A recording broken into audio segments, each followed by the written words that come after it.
네, 레위기 이제 12장부터 15장까지는 성소를 대하는 성결법에 대한 언급이 나옵니다.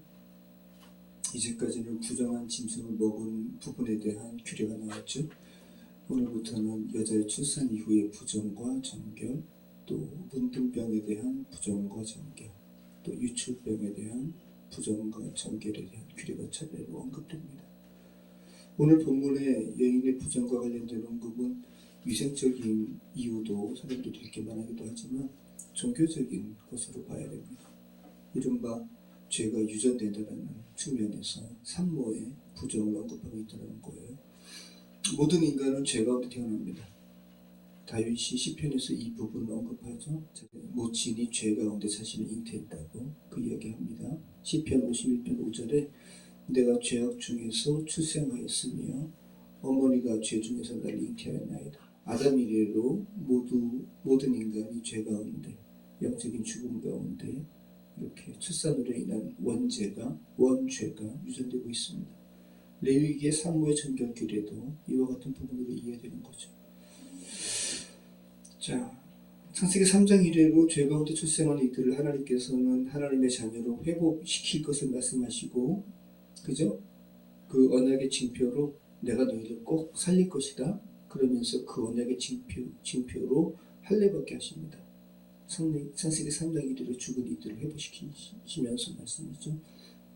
이 부분이 어디에 처음 언급돼요? 아브라함에게 말씀하시죠. 창세기 17장에 아브라함의 친자뿐 아니라 너에게 속하는 사람들 다 원하면 할례받게 하라. 그래서 아브라함에게 속한 모든 자는 할례받게 하심으로써 그리스도 안에서 모든 믿는 자를 구원하시는 하나님의 이 구원의 역사를 아브라함 기사를 통해서 예표적으로 드러내 보이신 거예요. 창세기 17장 10절로 이렇게 이야기하죠. 너희 중 남자는 다 할례를 받으라. 이것이 나와 너희와 너희 후손 사이에 지킬 내 언약이니라. 너희는 포피를 베어라. 레위기에서도 똑같습니다. 이것이 나와 너희 사이의 언약의 표징이니라. 너희의 대대로 모든 남자는 집에서 남자나 또는 너희 자손이 아니라 이방 사람에게서 돈으로 산 자를 막론하고 난지 8일 만에 할례를 받을 것이라. 너희 집에서 난 자든지 너희 손으로 산 자든지 할례를 받아야 하리니 이에 내 언약이 너희 살에 있어 영원한 언약이 되려니와 할례받지 아니한 남자 곧 그 포피를 베지 아니한 자는 백성 중에서 끊어지리니 그가 내 언약을 배반하였습니다. 그래서 하나님의 살리시는 이 언약의 말씀이 살에 있다고, 몸에 있다고 말씀하시는 것이 이 할례예요. 이 할례를 지금 아브라함의 자손 모세가 이스라엘 백성들에게 이제 광야에서 시행하는 겁니다. 자, 할례 받는 날이 제8일이죠. 이 8일이라는 부분도 의미심장하죠. 그래서 8일째 행해지는 것과 연계해서 그 의미를 살펴야 됩니다. 의학적으로 이렇게 이야기하시는 분들은 아기가 8일째 할례 받는 것은 굉장히 건강에도 유익했다고 이야기하는 건데, 할례는 포피를 베는 거잖아요. 그럼 피가 나와요. 근데 피가 응고되는 것이 제 8일째부터 응고된다 그래요. 의학적으로는. 근데 이것은 의학적인 내용이 아니라 종교적인 부분인 거 우리가 지금 살펴보고 있습니다. 자, 제사장 위임식에서 이 8일째 나오죠. 칠주야를 회막에 머물러 죽음을 면하라. 그래서 제사장 되는 것은 내가 이거 죽을 수도 있어. 하나님의 명령을 어기는 자는 다 죽잖아요. 그죠? 이 선악과 이래로 다 그 말씀이 있는데, 그 죽음을 인식하는 가운데 7일을 온전히 회막에 머물고 제8일째 제사장 위임식에 참여하고 이제 제사장 직분을 행하게 되는 거예요. 그럼 저와 여러분이 예수 그리스도를 통한 구원에 이른 자고 왕 같은 제사장이라면 제사장 위임식에 좀 참여한 것이고, 여러분은 7일을 넘어 지금 8일을 살아가고 있는 거예요. 그래서 그 8일은 영원한 시간입니다. 생명의 시간이에요. 그래서 예수님께서 제7일 그저 안식일 넘어 제8일 주일에 부활하신 거예요. 예수님께서 제8일에 부활하신 거예요.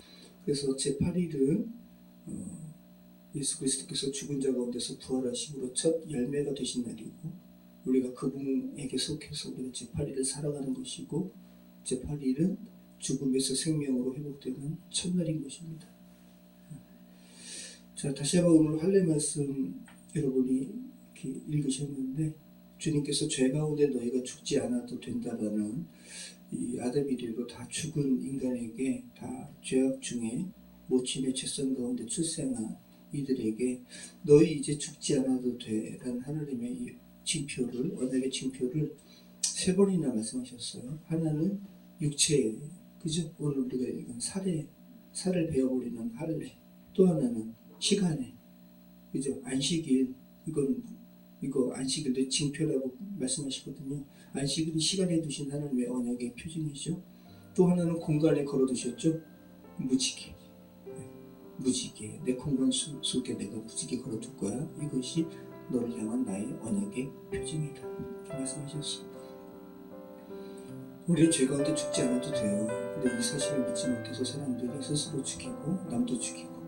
근데 하나님께서 말씀하시는 거예요. 너희 몸에 내가 너 죄 가운데 죽지 않도록 너희 몸에 내 징표 뒀어. 너가 살아가는 시간에 뒀어. 공간에 뒀어. 우리는 하나님께 핑계할 수 없어요.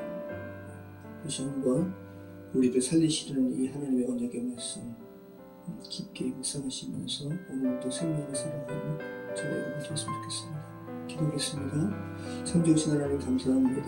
제8일의 할례를 행하라고 말씀하시는 이 하나님의 명령이 우리를 사랑하신 하나님의 언약의 징표임을 다시 한번 고백합니다. 우리를 사랑하신 그 아버지와 우리의 몸에 우리의 살아가는 시간에 공간을 두신 하나님의 사랑에 반응하는 우리 인생 될 수 있도록 도와주시옵소서. 죄 가운데 절망하고 죽어가는 이들에게 이 하나님의 사랑의 언약의 말씀을 증거하게 하시고 얼마나 주의 징표가 확실한지 그들에게 설득력 있게 증거하는 우리 입술 될 수 있도록 축복하여 주시옵소서. 예수 그리스도 이름으로 기도합니다. 아멘.